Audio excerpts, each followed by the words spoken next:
Hey everyone, this is Paul Gale from paulgalenetwork.com, and thank you for joining me for video game news. It is August 21st, 2020, and these are the top stories of the day. But before we get into news, I wanted to talk about this. This is obviously a Nintendo eShop card for $20 that I'm going to buy digitally from Best Buy and give to one of you once we hit 3,000 subscribers. As the channel is growing, my appreciation for you and helping it grow is to give one person at random that I will select from those that are commenting and or those that are at least subscribing to be eligible this card. I will give it to you digitally through either Instagram or Twitter or by some other means if you don't have one of those two, but I'll make sure that you get it. So as my sign of thanks for subscribing and sticking around and watching these videos of mine, that'll be your little reward. So $20, you have a 1 in 3,000 chance, I guess, because once we hit 3,000, those are the odds. But with that out of the way, I will get into the news proper. Here we go. The first thing I wanted to talk about was this game from a Chinese developer called Game Science, and it's called Black Myth Wukong. I'm actually gonna fast forward a bit here. It's an action-adventure role-playing like game. It's still early in development, but I gotta say it looks really nice. This part in particular I think looks really cool as you're using your bow staff to deflect these bow and arrow shots that are coming at you. These arrows flickering off here and there. It's got good lighting, good character animation, nice clean world. Good particle effects. Nice costume design. It's a next-gen title in development, so we'll be seeing it probably in Steam, Epic stores, on PlayStation 5, on Xbox Series X. So it's still a few years out, but yeah, Game Science, Chinese developer, working on this title. It looks really nice. You can check it out on YouTube in its entirety. I just wanted to browse through little spots here and there to give you a look at what next-gen hardware is going to be capable of your Zelda-like, God of War-like games, you know. You can see that there's a lot of detail in the environment, and the combat looks smooth. Seeing a lot of enemies like this surrounding you and dodging around kind of reminds me of some Prince of Persia.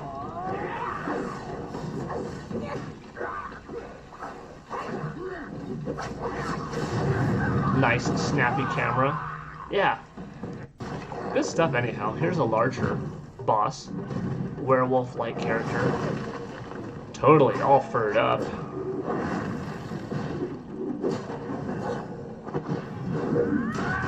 Looks good, right? It's called Black Myth Wukong, and it is a 13 or so minute trailer. Yeah. Like I said, I'm not showing all of it right now, but look at that. I'm impressed. Werewolves catching on fire, different spots on his arms and back.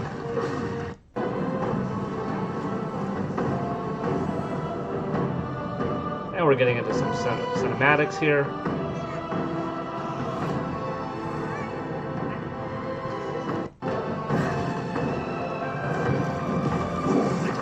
Good variety of locales.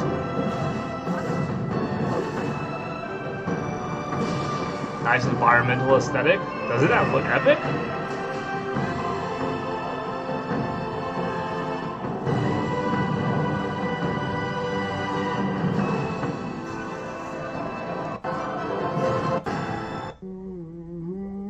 Now, without knowing too much about the game, I gotta say, that's got me pretty hyped. I'm definitely looking forward to more.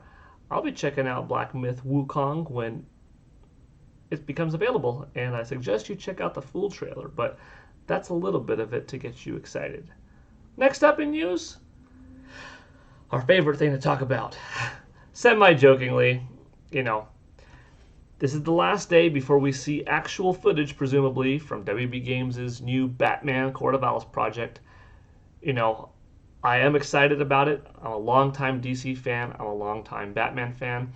I enjoyed the slow rollout of news coming from games back in the day like Perfect Dark.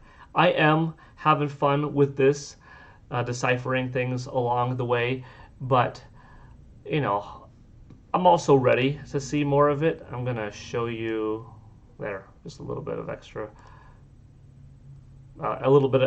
look at this section right here that was previously covered by me.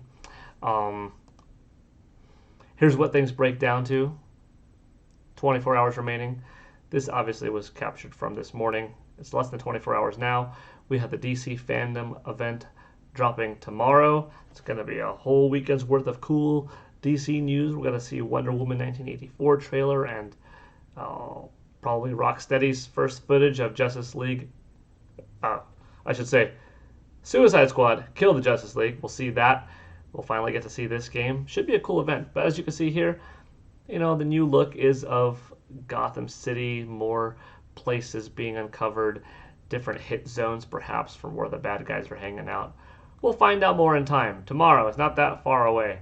But I guess part of the thing that makes it feel like such a long wait is that it wasn't just this last week's worth of, you know, peeling back the footage slowly. It's been a couple of years almost since we've known about the game in some capacity, but I've just seen nothing concrete of it, nothing substantial from an E3 or anything of the sort. So hopefully it's pretty special. That really makes it feel like, okay, this was worth the wait. This is something nice, but we'll see. Next up, speaking of superheroes, is Fortnite. Fortnite is getting Thor, and I think that's pretty cool. August 27th, 2020, Thor in some versions of him will be available in Fortnite. Now, we just got Batman not too long ago, and we got Aquaman, so Fortnite's going to have the opportunity to have Batman run alongside Thor on screen at the same time, unless if there's something that doesn't allow that, which I'd be surprised if, you know, that's a thing. I don't think that's going to be a thing, but that's pretty cool. That shows you the power of Fortnite and how big it is. So props to Marvel for making this happen, and thank you to Epic for letting this go down, for making this happen. So wanted to share that with you. A couple more little things today in news. It's a little bit shorter of a news day, but still some fun things to talk about. Crysis is next. Now, Crysis came out back in the day, as most of you know, have played it by now. It just came out last month on Nintendo Switch, Crysis Remastered. Great port of the game, beautiful new visuals. Awesome having a game like that looks this good, now realized on a new platform in portable mode. But this, of course, is the updated Xbox One, PlayStation 4 version of Crysis Remastered, coming out September 18th. So a couple months after the Nintendo Switch version. And I gotta say, it's got some nice looking textures, some good draw distance. The foliage is definitely improved, and I'm pretty impressed. What will be really interesting to see, though, is, you know, we got to see some breakdowns of the Nintendo Switch version versus the old PC version versus old Xbox 360 and PlayStation 3 versions. Now we're getting to see Crysis Remastered on, you know, the new Epic / PS4 / Xbox One builds, but I want to see this version versus the Nintendo Switch version in particular. We see that both this one and the Switch one look a lot better than their old respective counterparts, but how does the Nintendo Switch version and Crysis Remastered on PS4, Xbox One compare? Obviously, we know off the bat the Nintendo Switch isn't going to be running in 4K, nor does it have 8K textures, but from a basic standpoint of polygon count, draw distance, foliage, lighting, how will they compare? It won't have ray tracing on the Switch side of things, and it's on the software side on these other consoles, but will that software-based ray tracing be significant enough? It should be significant enough to look better. Will it be leaps and bounds?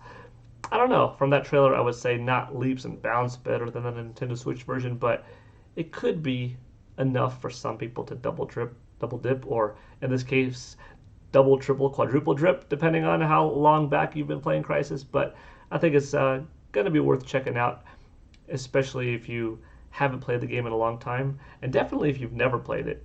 I would say that getting Crysis Remastered in some capacity, whether it's on these consoles or on Nintendo Switch, is worth it because it's a fine game to check out. And finally, this is for UK folks. Sorry, although this really could be for anybody that's watching in the United States, other parts of Europe, Japan, Brazil, hopefully, right? If you're tuning into this. And that is that Pikmin 3, at least from the UK Nintendo Store, is getting a deluxe digital download. I should say Pikmin 3 Deluxe is getting a digital download pack or a physical pack, but the extra contents are a cool cup, a little cloth, and of course the game itself. So just something fun. It's not a big freebie, but hey, something free is better than nothing free at all. After all, you're paying for the game, so anytime that a price isn't marked up to give you something as a bonus is pretty welcomed. Because when you know that you're paying more for a special edition, obviously you're paying more for that extra physical stuff. When it's just kind of being thrown in there for free, hey, I'm not going to complain. I'll take it. And with that, like I said, it's a little bit shorter of a video game news day, but thank you for watching. Be sure to like and subscribe if you liked this video. If you don't, I guess you could dislike it. No feelings hurt. Sometimes that constructive criticism is good, But regardless, if you subscribe and if you leave comments and whatnot, I will look through the comments. I will look through the subscribers' names, pick somebody at random once we hit 3,000 subscribers, and you'll be entered to get a $20 Nintendo Switch eShop card. Or I guess you could use the eShop card for Wii U and 3DS, I suppose. But yeah, it'll be yours. Anyways, thank you all for watching. This is PGN signing out. I hope you have a good rest of your day, and see you tomorrow for some more video game news. Bye.